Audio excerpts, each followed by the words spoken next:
感谢主，让我们今天能够再一次来亲近我们的神。我相信神今天要来触碰我们，帮助我们，他要亲自来拜访我们，好让我们能够有生病的要得医治，我们软弱的要得刚强。阿们吗？相信的大声说阿们。阿们，好不好？我们要来到神的面前，我们要来敬拜之前，我们先为自己来祷告。我们求圣灵帮助我们，敞开我们的心，放下我们生命的重担。我们要单单就是来寻求他，我们单单就是来敬拜他。我们为我们今天的聚会同声开口来祷告。哈利路亚，亲爱的耶稣，我们要奉耶稣基督的圣名，再一次聚集在主你的殿中，我们要来敬拜你。主啊，敞开我们每一个人的心房，主让我们能够释放我们的口，释放我们的心来见主。主啊，让我们能够全然的将我们自己摆放在神你的脚前。主啊，让我们像玛利亚一样来渴慕你。主，当我们唱出敬拜的诗歌，主你圣灵的感动，主你的浇灌，就在我们当中来帮助我们。主今天要有一个美好的聚会。主啊，愿你的圣灵在前在后在左在右都来护庇我们，带领我们。我们献上满心的感恩。主啊，我们是一群有罪而且是蒙召的罪人。主啊，但是主你愿意让我们能够来到主你的殿中，主这是何等的福分。主啊，愿主你的灵在我当中帮助我们，教导我们，释放我们，开启我们的每一个人的心，也开启我们每一个人的口。主啊，让我们能够手舞脚并用的来敬拜你。唯有你的圣灵是配得我们感动。主，唯有你是教导我们、带领我们的神。我们同心合意的祷告，都是奉靠主耶稣基督圣名。阿门。哈利路亚！我们站立起来，我们要来敬拜我们的神，好不好？我们的双手拿出来，我们来拍掌，来赞美他。我们的神是全胜利的神，他是配得我们歌颂赞美的神。把你的双手拿出来，我们一起来敬拜他。哈利路亚！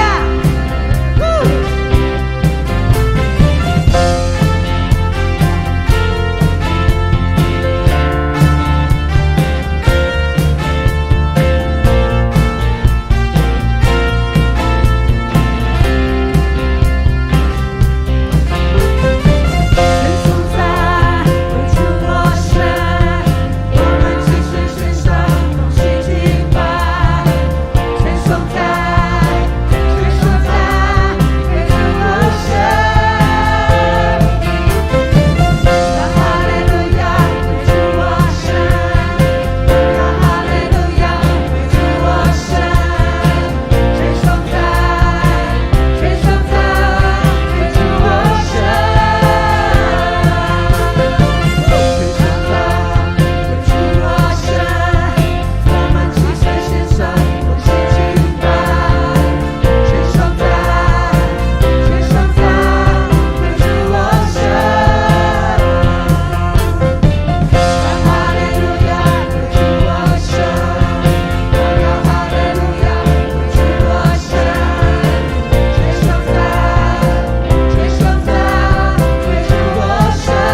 我们，你来改变我们的生命，你的圣灵来浇灌我们，帮助我们。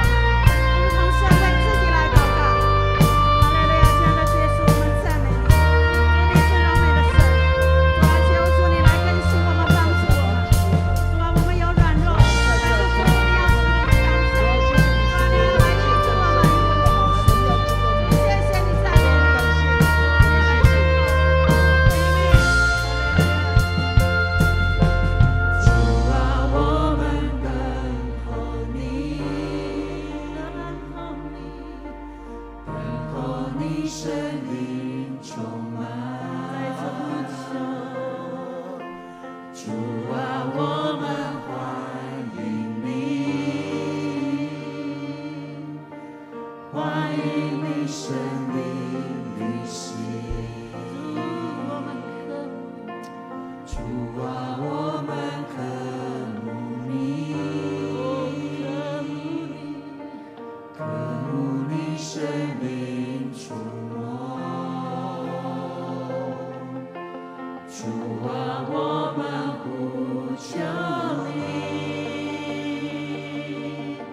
请到圣灵在这里。圣灵你大风向我们吹来，欢迎你同在，充满我们。圣灵的烈火来燃烧我们，释放你大能，救赎感谢我们的上帝，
依然站立，用新的诫命来回应神的爱。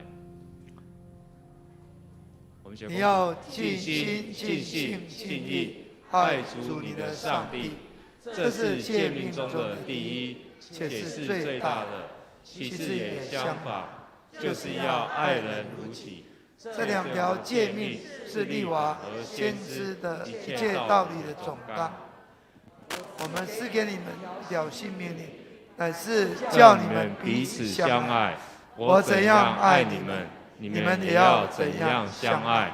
你们若有彼此相爱的心，众人因此就认出你们是我的门徒了。请坐。我们一起低头祷告。亲爱的天父，我们赞美你，谢谢你用各样的方式表达你是何等的爱我们，让我们知道你最关心的一件事，就是要我们认识你的爱，因为你的爱是一切的源头，唯有被爱充满，才能使我们看见你的荣耀。感谢天父保守我们经过1个礼拜都平安，虽然新冠肺炎的疫情还在世界各地作乱，主啊，求你赐下医治的灵，让我们的身心灵都能够得到医治，免得恐慌，也让我们有足够的疫苗，能够让百姓得到来施打，让我们的生活能够快快的恢复正常。当我们劳累疲倦的时候，神却说：凡劳苦担重担的人，可以到我这里来，我就使你们得安息。圣灵啊，求你来充满我，你的灵浇灌凡有血气的。你们的儿女要说预言，你们的少年人要见异象，老年人要做异梦。也求你打开我们的耳朵，透过今天主任牧师的讲道，更新我的灵命，更明白上帝的旨意，按着神的话语来行，活出基督的生命。感谢天父垂听我们的祷告，奉主耶稣基督的圣名祈求，阿们。报告，我们翻开周报。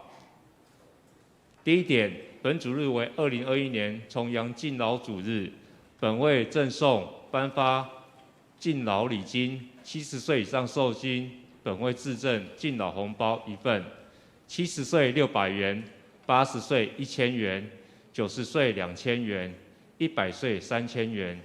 70岁以上名单，请见内页8至9页。2、65岁上中年兄姐赠送寿桃，请于礼拜结束后至办公室领取。愿上帝赐福长辈们，福如亚伯拉罕，寿比马土撒拉。2、本会将定于11月第3主日起，连续召开第22届长职选举临时和会，直到选举完成。为了帮助选举顺利进行，请于本主日前至办公室缴交直式初选选票，敬请全体在籍陪参会员协助配合。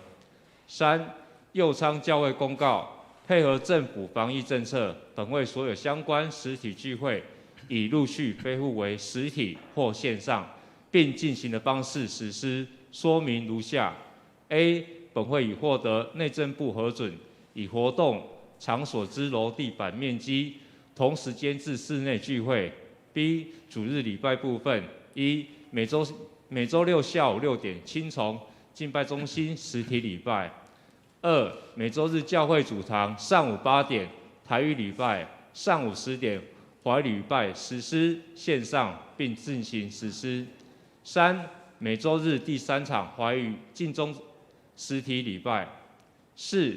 每周日上午10点至11点20分儿童主日礼拜赴堂。C. 本会早天祈祷会早上5点30分到6点30分采实体聚会。D. 本会周3祷告会晚上8点采实体聚会。其余事工活动，请依照防疫规范及实际状况自行决定实施的时间及方式。以上，敬请兄姐留意配合。4. 本会定于下主日10月17中午12点于地下室小会议室召开小会，敬请全体小会员准时出席参加。5. 本会定于下主日中午12点于3楼会议室召开新媒体会议，请有参加新媒体课程学员准时出席参加。6. 下周日为总会锁定教会教育主日，敬请兄姐关心代祷及奉献。7. 本会1楼广场新铺设油漆，请骑车到教会聚会之兄姐，停车时务立中柱及锁龙头，以利同工安排停车位。8. 本会2021年下半年度装备课程已于每周五晚上7点30分到9点30分起开办，敬请报名之兄姐准时参加。9. 本会定于10月24日下午3点于教会主堂举办领袖训练装备会，敬请各牧区小组长及外展事工单位组长参加，请于10月17日前向区长或办公室报名，以便统计人数，当天备有晚餐。真爱林社区关怀据点，每周二上午8点到11点30分招募志工，需有疫苗黄卡，欢迎有兴趣洽办公室徐金惠姐妹报名。2. 商讯本会翁惠娥姐妹令尊翁金坤先生安息主怀，已于10月2日举行告别礼拜。2. 本会买秋琴姐妹10月4日安息主怀，定于10月11日举行告别礼拜，敬请相助会员缴交相助会费。以上，请兄姐为遗族代祷。3. 互助社本主日第2场礼拜后，在地下室会议室召开理监事会，请各位理监事出席参加。2. 社员消费性低贷率15万元，利息年利率3.6%， 11月30日前截止。3. 社员在职军公教仅贷款30万元，11月30日前截止。4. 不动产抵押担保贷款利率年息1.8%， 欢迎社员有意愿贷款或转贷，请向互助社洽询办理。学区牧区定于10月23日上午10点30分于晋中举办失亲儿关怀福音茶会，欢迎有意愿前来参与服事的义工，可洽名家报名。以上。好，谢谢监制执事啊。牧师要特别提醒我们，第22届的长子选举我们为了要明年的元月第1主日能够顺利就任所以我们10月第3主日就要开始那我们从上个礼拜有一个值日候选人的初选就是要请弟兄姊妹帮助我们推荐一些大家理想中的值日的候选人，让小会做提名的参考我们是10月17号提名，所以在今天是最后一天倘若还没有去推荐的没有这个初选的选票你是会员可以到办公室去领取顺便推荐这些名单那我们10月10号会作业到17号提名盼望大家为此祷告让22届的长子的选举都非常的顺利另外就是我们教会刚才有报告真爱林的设计关怀祭典不久我们就成为巷弄长照感谢上帝让我们在一个高龄化的时代，教会开始做这个事情就是要帮助弟兄姊妹，也要帮助社区。那我们有一个影片右面是介绍，右面是鼓励更多的志工更多的中年长辈来参与。来，我们看这个影片。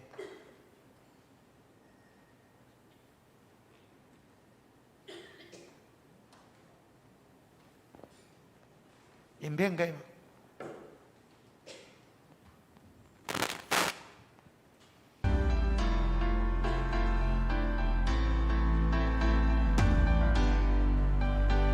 台湾在2020 2026年时，迈入超高龄的社会，老得快且老得多的银华海啸已然席卷全台。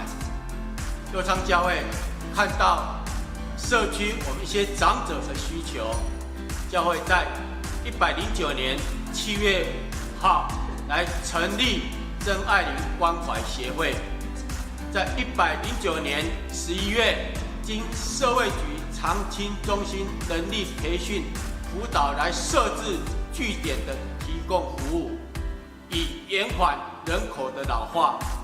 希望透过在地化之社区照顾，让我们的长者能留在自己的社区中来生活，达在地老化，也同时享受到政府的老人福利各项措施的目的。110年1月，社会局核定成立真爱林社区照顾关怀据点。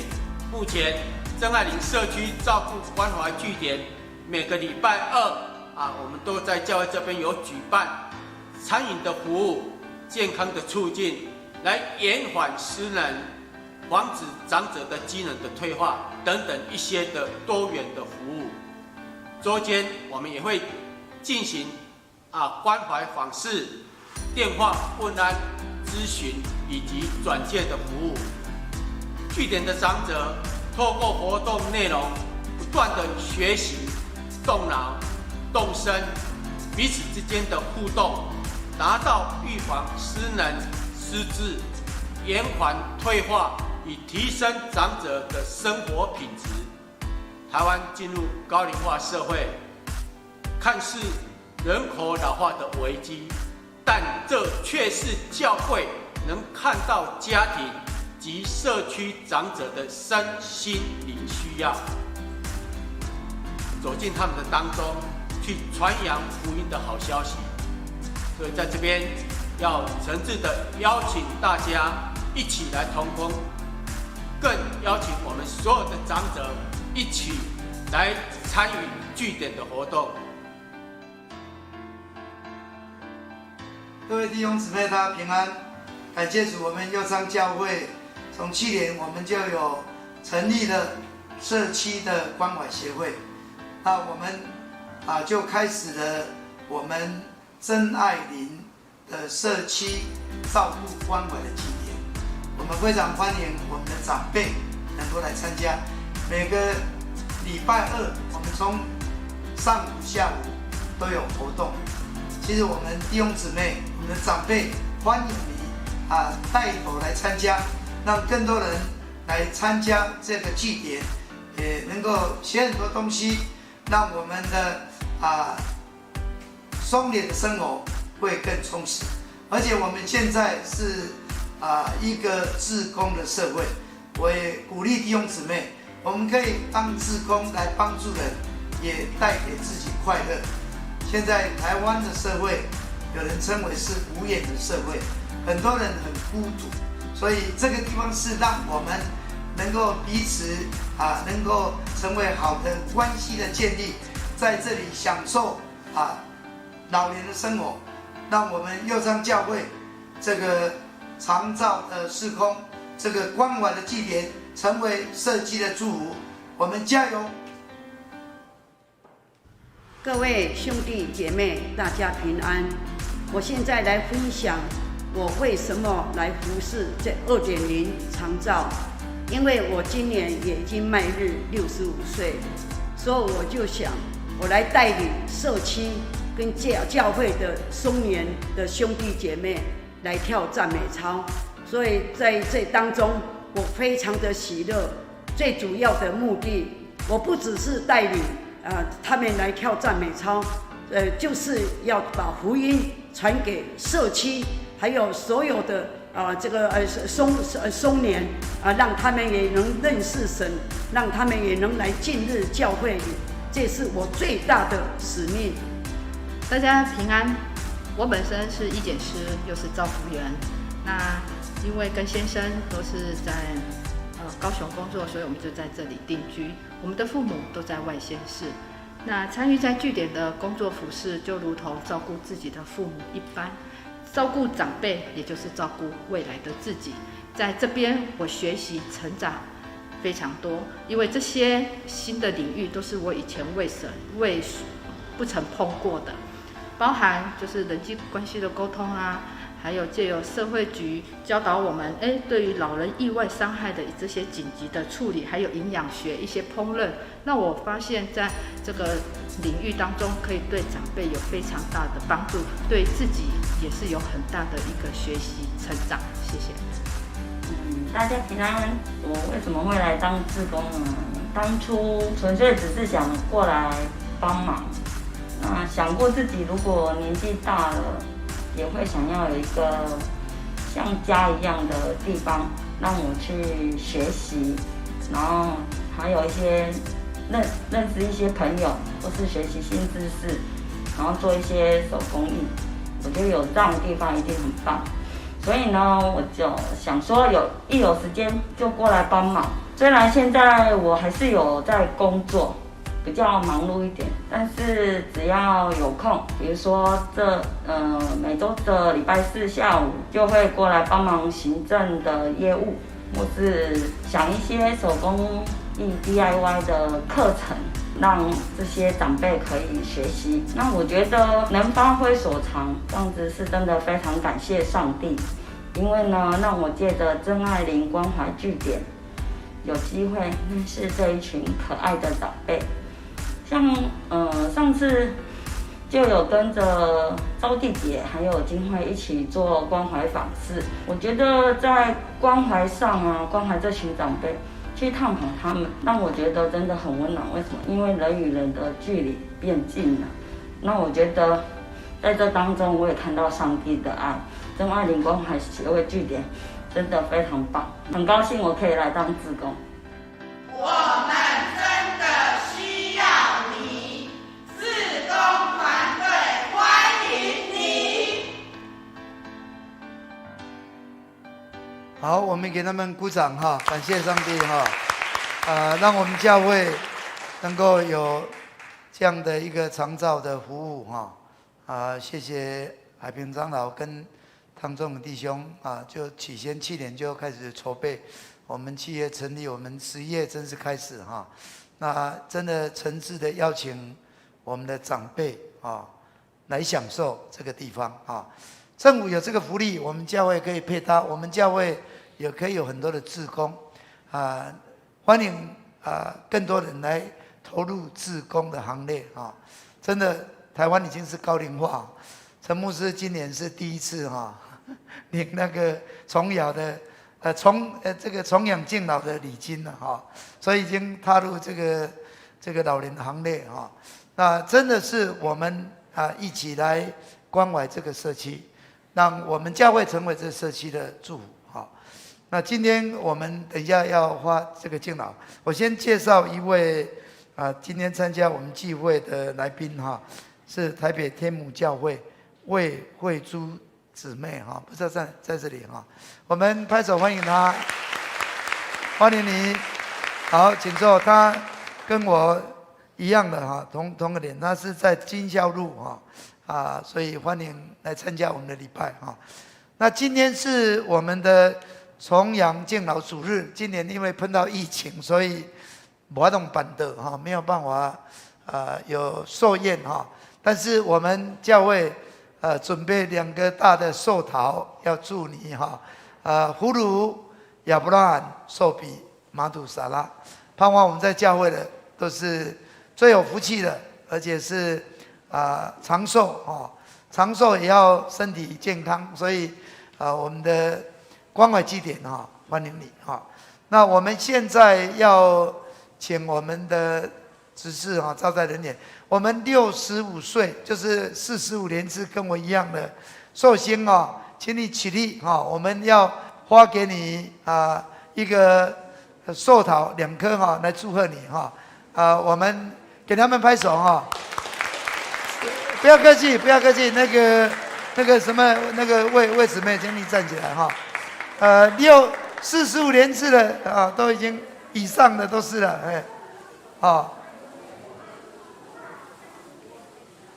这边后边哈。那70岁以上的，请你在外面哈，还有一个红包要送给你哈。我们在台湾真的很有福气哈，政府给我们1包红包啊，我们教会更有福气啊，再多1包红包。70岁以上的长辈哈，拿到了就请坐下啊，拿到请坐下。这边。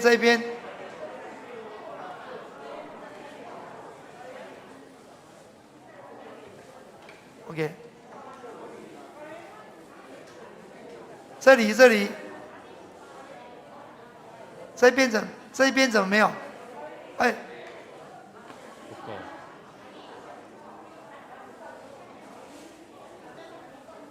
好，那好像是他还没有送出过来，没有的啊，请注意一下哈。我们有的长子可以先给他哈，谢谢。好，愿上帝赐我们的松年长辈。牧师来到右昌教会的时候，70岁的长辈只有50几个，现在我们的名单是几个？啊，151个哈。感谢上帝，表示大家越来越长寿啊！上帝祝你们好。我们一起来攻读圣经。使徒行传第2章16节到18节。使徒行传第2章第16节到第18节。这正是先知约珥所说的。神说，在末后的日子，我要将我的灵浇灌凡有血气的，你们的儿女要说预言，你们的少年人要见异象，老年人要做异梦。在那些日子，我要将我的灵浇灌我的仆人和使女，他们就要说预言。讲到老年人要做异梦，我们请牧师。好，各位弟兄姊妹，大家平安。平安。今天是重阳的敬老主日，我们感谢上帝，让我们有很多的长辈在我们当中哈，家有一老哈，如有一宝哈，所以这是我们的恩典哈，我们应该感谢上帝。那因为在这个敬老主日，我特别要鼓励我们的长辈哈，虽然年纪大了，正如今天的圣经所说的。他这里说，这正是耶珥先知所说的。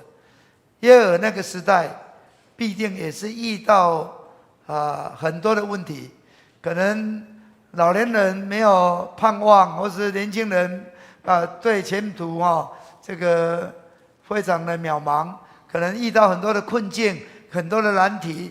那可能整个时代有很大的动荡，好像我们今天碰到这个疫情，我们碰到这个气候的变迁，可能国家也遇到很多的敌人，很多的惧怕，反正很多困难的事情都在围绕，大家真的很绝望，甚至他们祷告，他们撕裂心肠祷告，但是上帝给他的话语是带来安慰，带来盼望的。在这个末后的日子，我们好像在末后的日子，神要把他的灵浇灌凡有血气的，无论是男是女，能够做先知，能够先知预言，而且年轻人能够见异象，老年人能够做异梦在那些日子，当神的灵浇灌的时候，我们就能够做先知预言。那这段圣经在耶珥那个时代，到了使徒行传记载的初代教会，圣灵降临了，他们经历到了，所以他说这正是耶珥先知所说的，他们真的被圣灵充满了，他们开始不再一样了，他们可以收集上帝的大事，他们开始充满了盼望，充满了热情，传扬耶稣基督的福音，他们对未来是充满着盼望，他们有新天新地的盼望。各位弟兄姊妹，今天我们在这个敬老主日牧师除了要祝我们所有的长辈，好像在诗篇92篇在说的，义人要发望如棕树，生长如黎巴嫩的香柏树，松树就是没有水它也能够长的。这个香柏树在嘉密山是可以活到几千年的。那这是一个祝福，盼望我们的长辈都能够栽在耶和华的殿中，发望在神的院里，在年老的时候还能够结果子不停止，而且满了枝浆，花常青就是色青水个讲满满，就是表示是一个很健康的。盼望我们的长辈是能够得到这样的福我们知道台湾已经是超高龄的社会，日本当然比我们更高龄，因为他们长寿天下杂志就报道说，台湾现在有多少的单身户呢？有300万，300万的单身户，100万的单亲或是隔代教养，表示说我们未来可能有600万人到了年老的时候，他是很孤独的，没有什么亲人在旁边的，而且这个时代又是更是忙碌我们想说哇，这个现在这个科技发展，我们有智慧型手机，我们有社群媒体，我们 FB 有Line，有什么东西应该很容易联络，大家的关系是越好，但是其实人越来越孤独在美国5个人当中又有3个人感到很孤独，在英国8个人当中有1个人感到孤独，在日本很多的长辈他们真的是没有人可以帮助他，所以变成那个老年犯罪人口越来越多。为什么要犯罪？吃老还在犯罪，老了才犯罪，为什么？他要进入监狱，他在监狱里面至少那里都有他的朋友，大家在那边在一起。这个社会到这个情况，我们想想看，是多么的悲哀。因为很多人真的他们是失去爱，没有陪伴，没有亲密关系，真的是非常的悲哀。所以很多人他因为人不好相处，他可能你要跟年轻一辈在一起，又沟通不来，所以不相处。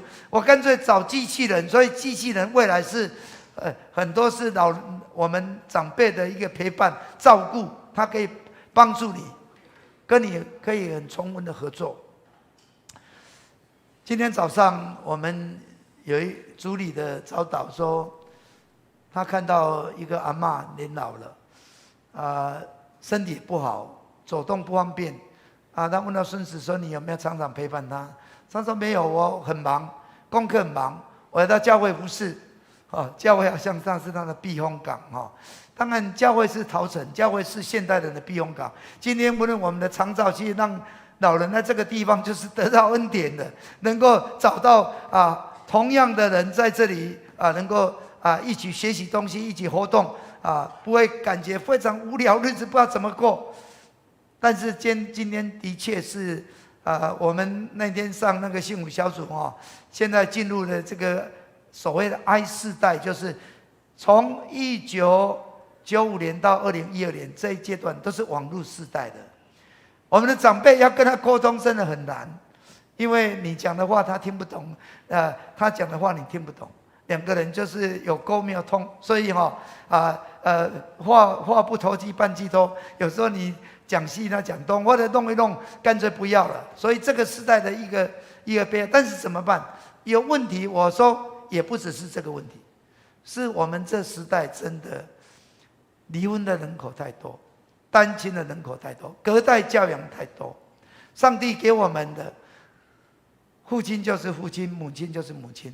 父亲不是阿公，这个妈妈不是阿嬷，没有办法。阿嬷没有办法当妈妈，阿公没有办法当爸爸。阿公总是对孙子没有什么脾气，一定都是什么都好。但是爸爸不能这样爸爸要管教这个孩子才能够不会到了社会所以现在的隔代教养也带出很多的问题。现在有很多的问题，莫名其妙的问题，没有什么奇怪，就是因为家庭的问题。人因为没有按照神要走的路，很多的带来的失序混乱，导致今天的社会问题重重。所以今天我们的社会，刚刚我在讲一个名词啊，现在有2个新的名词，一个叫做无眼社会，无眼的社会啊，怎么变成无眼社会？因为在同一个公司里面上班哦，我不认识你，你不认识我，你的生死跟我无关。我同一大楼住在那里，我不认识你，你不认识我，你的事情是你家的事，跟我无关。这个社会就是变成这样，这个叫做一个无眼的社会。而且另外一个名词叫做孤独死啊，人到老了自己住，死了也没有人知道啊。之前报纸你有看到报道吗？一个人去世了，因为没有家人，已经好几天了，味道出来了啊。警察去破门而入，然后去看了，然后找到说这个人是谁，跟哪一个人有亲戚关系，找到他的哥哥哈。警察跟说你弟弟死了呢。他说：“我们已经失联很久了，哦，好像就是他已经消失了，不在了，我们根本没有再来往，哦，好像这个不是我的事。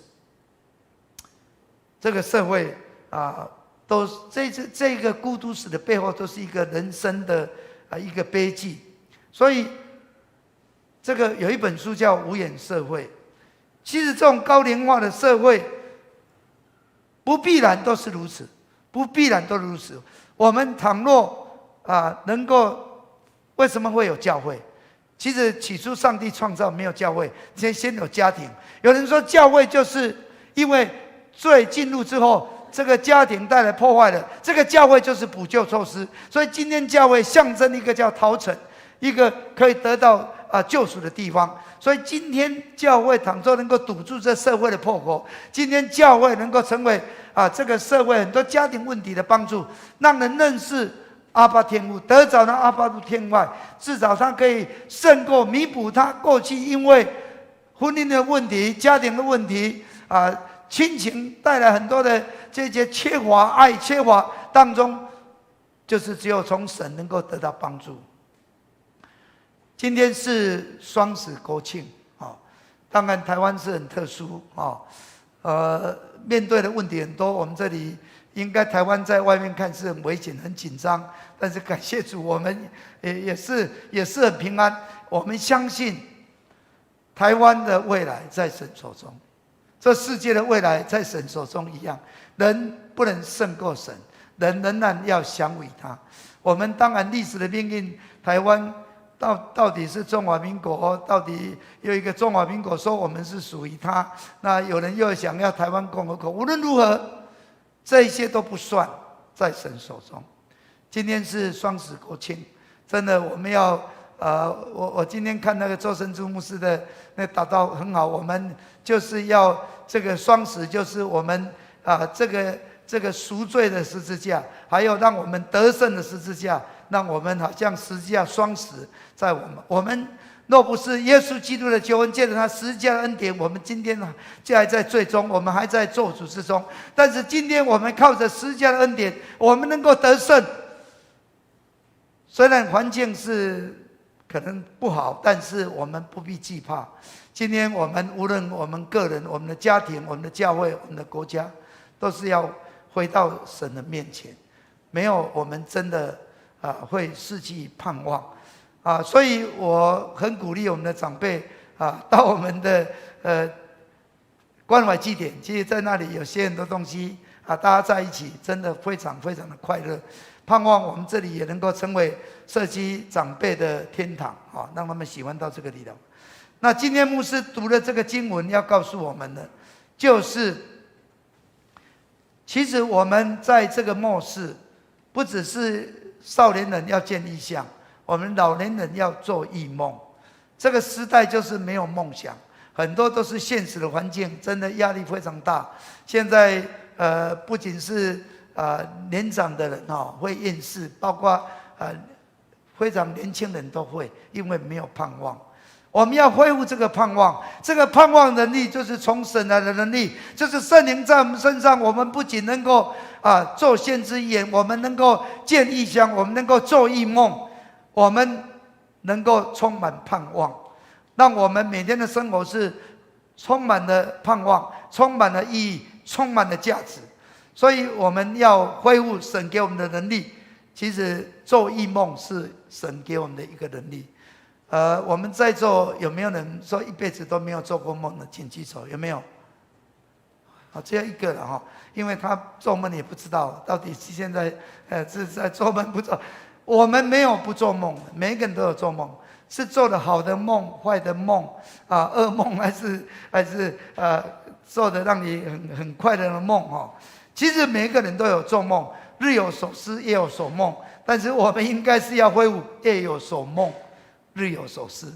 希望每天都能够有美梦进入你里面，神的异梦进入你里面。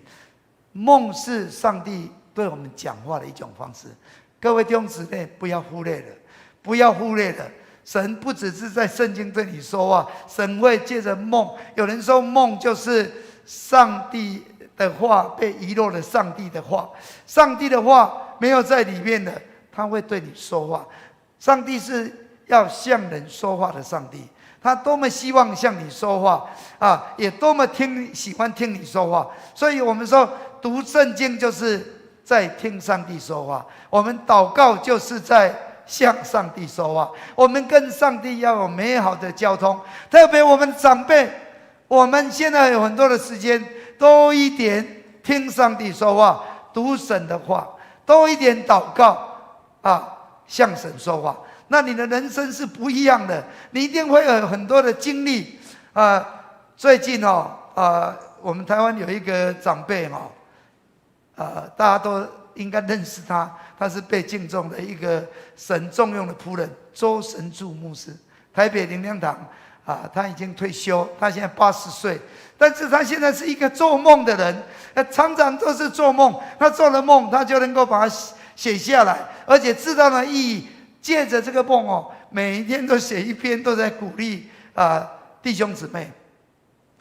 他在10月5号也又做了一个梦，他这个梦怎么写呢？他说我梦到一群大学生很多是大1大2因为参加了营会他问他说，因为他以前在校园当那个辅导嘛当总干事，你念的是什么系其中有一位说，我念的是明日系。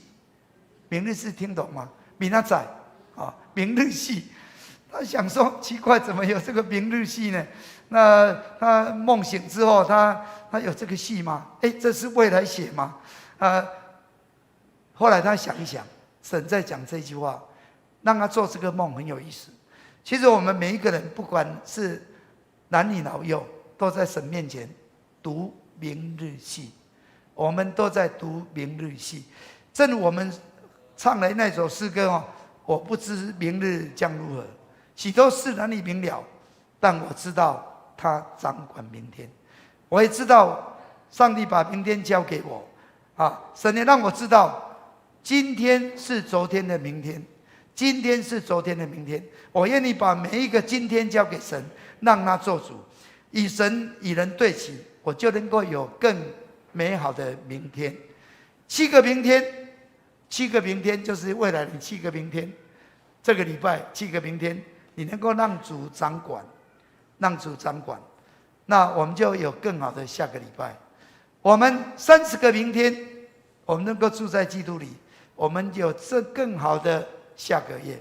我们有365个明天，我们能够体贴顺服圣灵，我们就会有更美好的明年。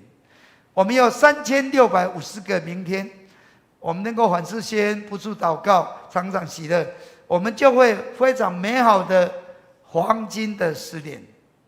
黄金的10年，一个简短的梦，让他想到这么多，而且这么有意义，让我们知道我们未来黄金10年，倘若我们在神手中，其实我们不必害怕明天将如何。各位，无论是你个人，无论是你的家庭，无论是我们的教会，今天我们住的台湾，其实都在神手中。阿们吗？阿们吗？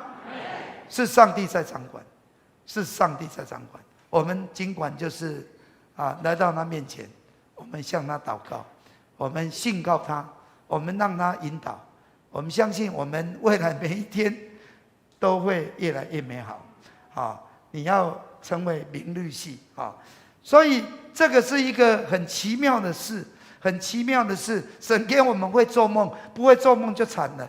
人家不只说做梦可以解读，我们很多的不好的思想，很多的读书说不就是梦就是一种释放，不做梦我们会中毒啊。身体一释放是会健康的，但是我们知道这个梦有4种梦。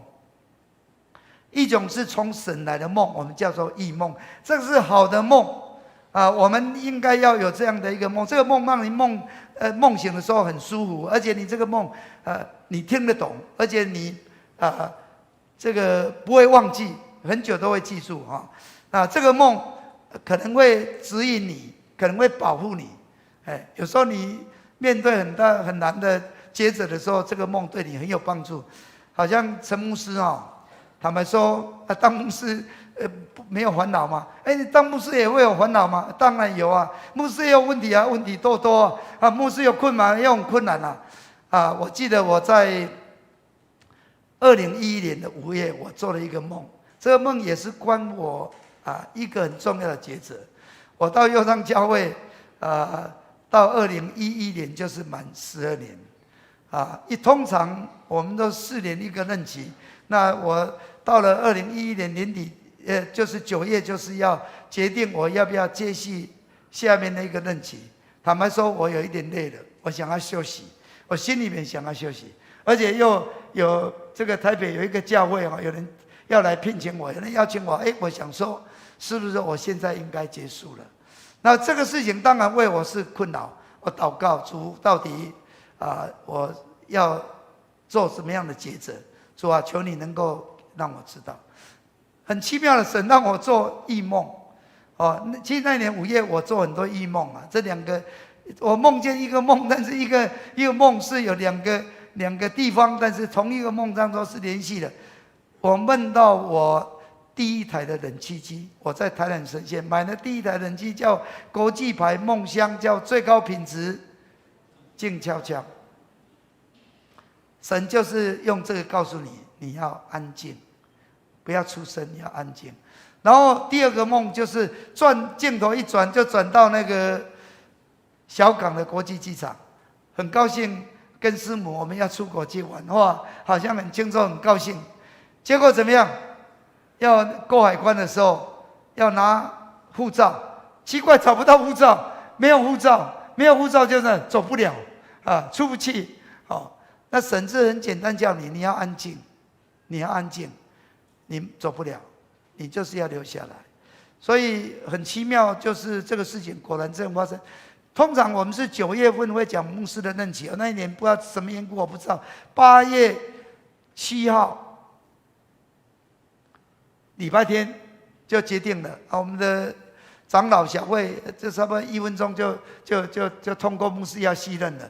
隔天是88，所以88节我就带师母跟2个孩子说去溪头我们去休息一下，住1个晚上。隔天台北这个教会那个牧师一个牧师就打电话来说，陈牧师要请你去台北，说对不起，我已经续任，我要留在这里。所以有时候梦跟你的生活好像是无关，其实是有关。你有没有留意它？你有没有在这方面看它是重要？你有没有重视它？我们在圣经里面，神对人说话都是在梦中，所以他对这个约瑟说：“这个无论是对这个约瑟在梦中对他讲话，或是那个博士在梦中对他讲话，你要从别的路回去，表示你不从别的路回去，你会危险。你再回去，可能希律会杀了你。”告诉约瑟，现在这个希律要杀男婴了，你要赶快逃命啊！所以逃到埃及，能够得到保护。所以你看保罗他在特罗亚，他就夜渐渐的意见，就做了异梦。他听见马其顿的呼声，他就到欧洲去了，他就在那边福音就往那边去了。所以很多梦是在做保护，你会遇到这个危险，他保护你，可能也是指示你要去的地方。要做的抉择，那你就是要你，所以有时候梦你很强烈没有忘记了，你要注意这个梦是可能是跟从异梦有关系，或是这个梦是真的是在使你你梦醒很轻松，那你知道什么意思哈？那这个梦当然跟圣经是要合乎的。若是从邪灵来的梦、噩梦，因为可能看了小朋友看了很多那个恐怖片啊、灵异片啊，很多东西啊，或是你有很多烦恼，可能会做噩梦。那这个就不一定是神来的。我们可能有很多的烦恼、思想的魂的梦哦，所以有一个比尔·琼森这个牧师说哦，你若要做更多的梦要吃更多的肝。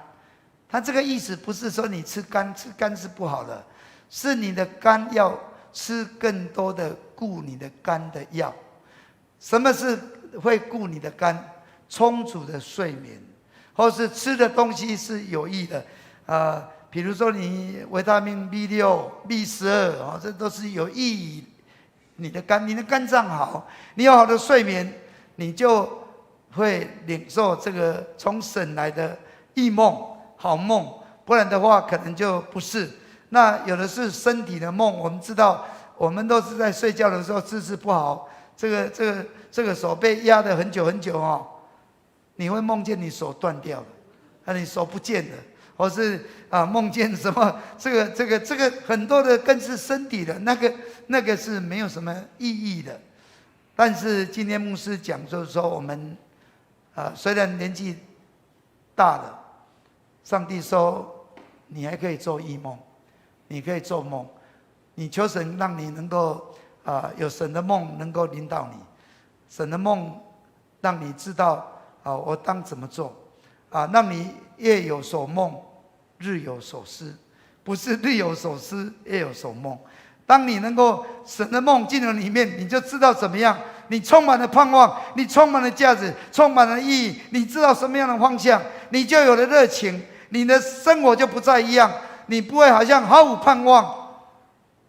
我们希望能够常常祷告，常常祷告，我为家庭祷告。我们真的充满了盼望，我们充满了期待。那我们在梦中，神给你什么样的感动启示，可能也会带来祝福。所以可能我们每一个人都不一样。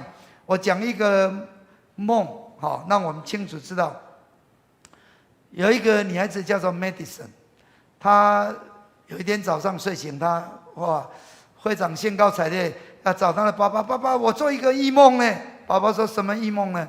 那你在我书网，你好好讲一下。他就告诉他说，他梦见跟他高中的同学叫做 Justice，这个意思是公益到了一个实验的商店，他陪我去的时候很奇妙的，那个店员就拿一个戒指给我这个戒指有时候是象征权柄。梦没有什么逻辑，有时候这东西就是有意义然后刚好有一个姐妹走到这个商店，这个姐妹她知道她不久之前小产，她失去了一个孩子，她很伤心。然后在梦中，这个妇人她来到这个柜台，然后看到一个待产，就是你要去医院要生产穿的衣服挂在那个地方。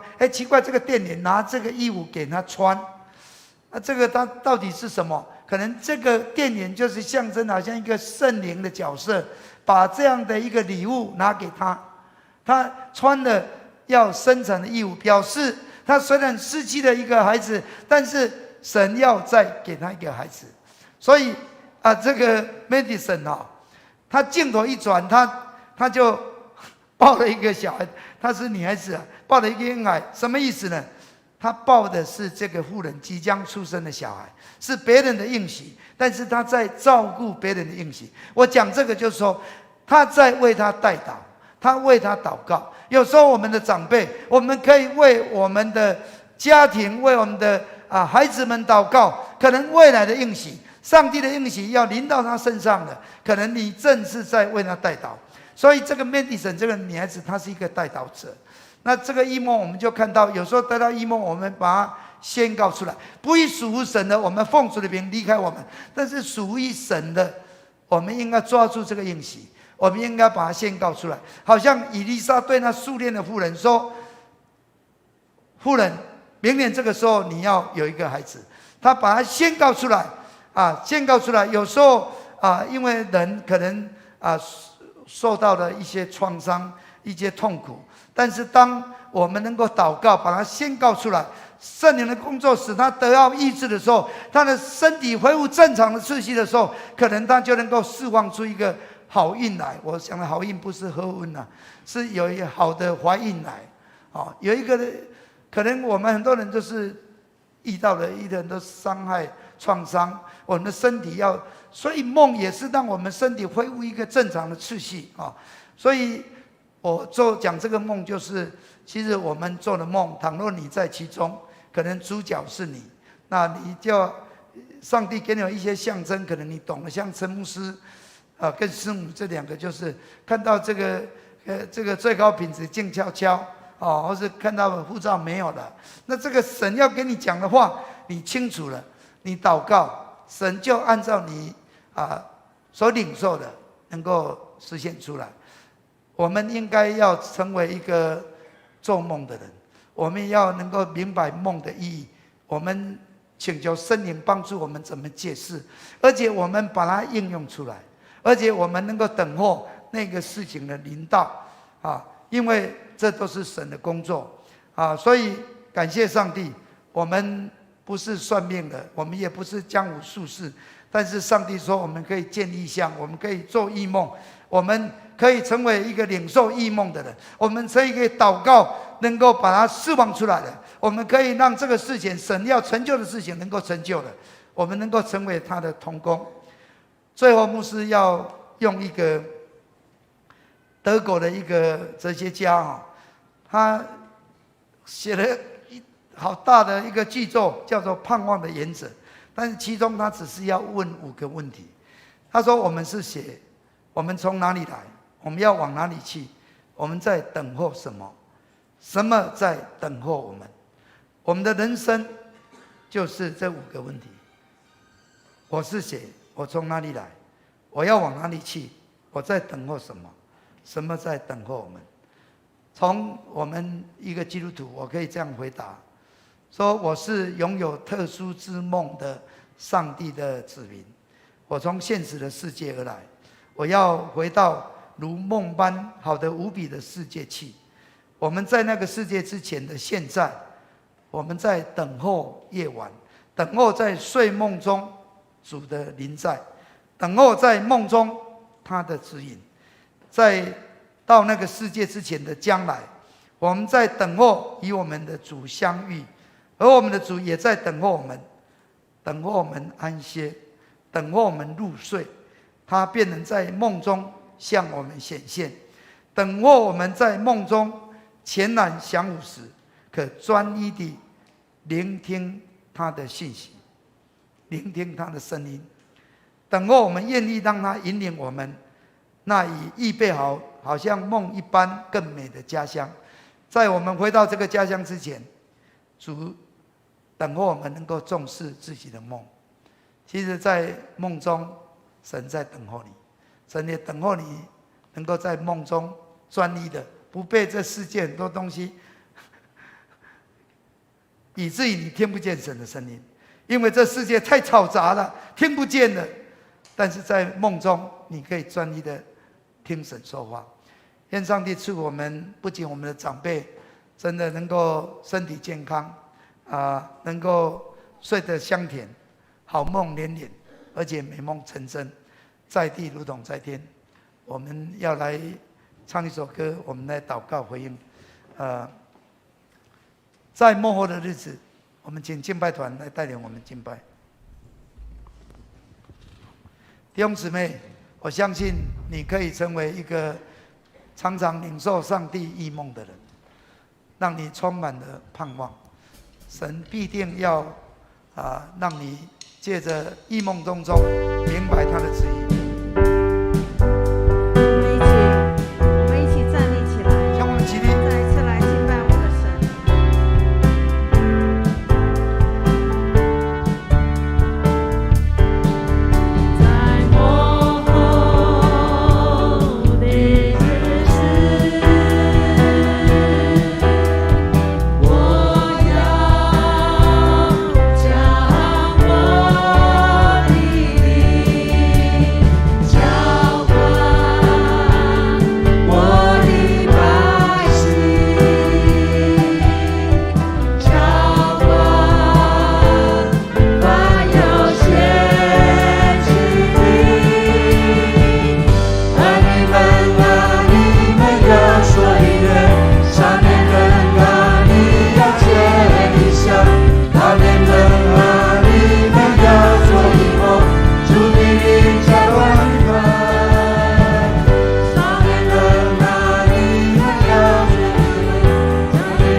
圣灵，我们欢迎你，圣灵，我们承认你，我们迎接你，在我们的生命里面，常常浇灌我们，充满我们。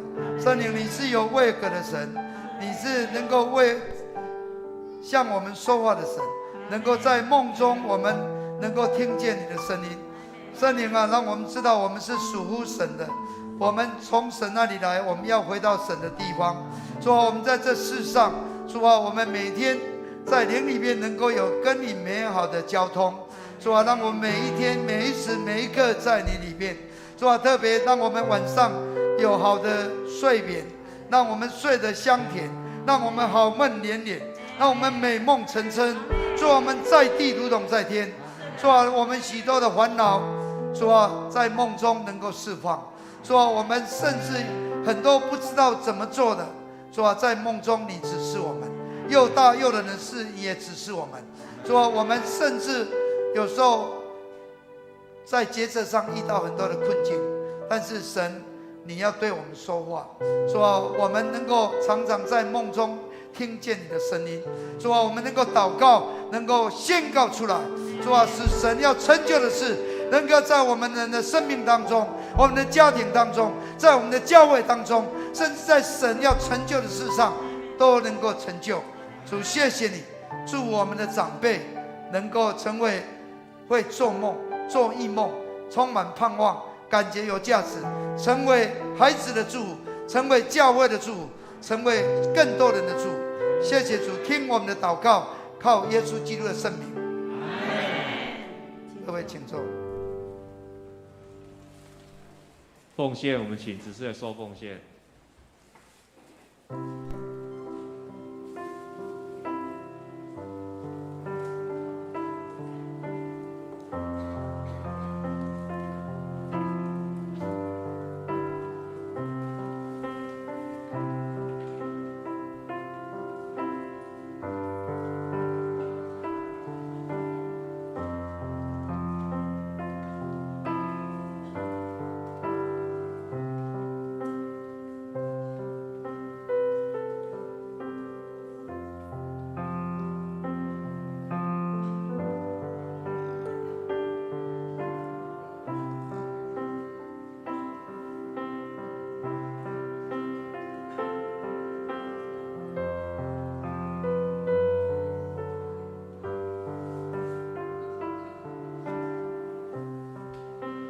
请我们起立，我们来唱奉献诗。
亲爱的天父，我们感谢你，只要有你，每一步都是祝福。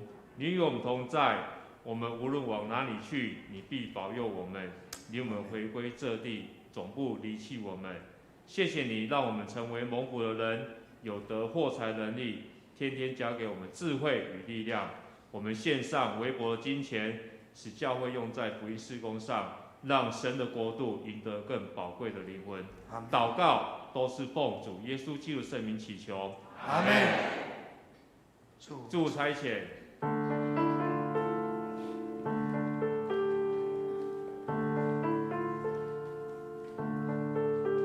愿主的爱与你同在，无论你在何方。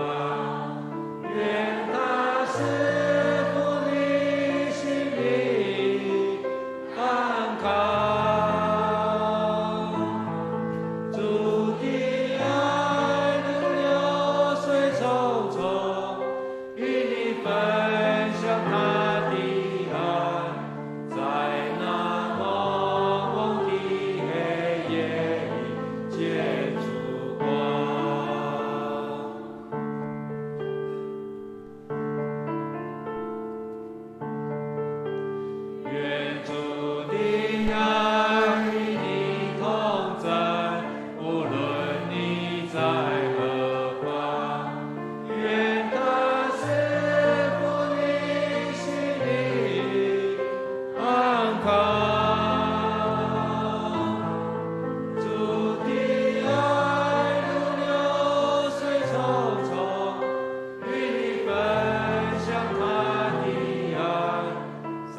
可以平安去。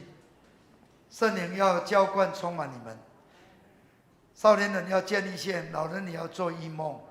你们要常常听上帝的声音，也能够借着祷告向上帝说话。照着使徒保罗所说的，应当一无挂虑，凡事借着祷告祈求感谢，将你所要的告诉上帝。赐人平安的上帝必在基督耶稣里面保守你们的心怀意念，使你们所做的凡事亨通，你们的灵魂体都兴盛。愿主耶稣基督的恩惠、天父上帝的慈爱、圣灵的交通感动，常与你们众人同在，从今时直到永远。阿门。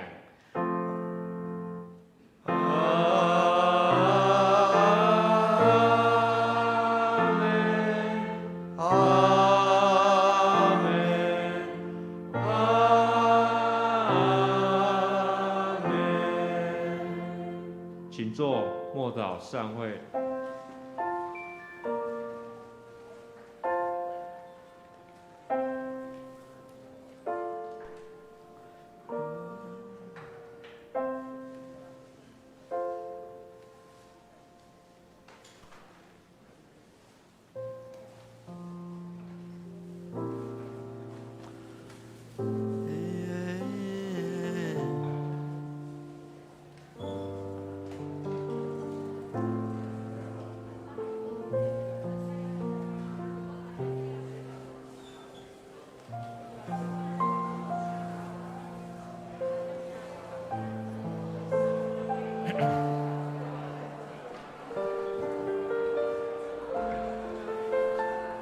那个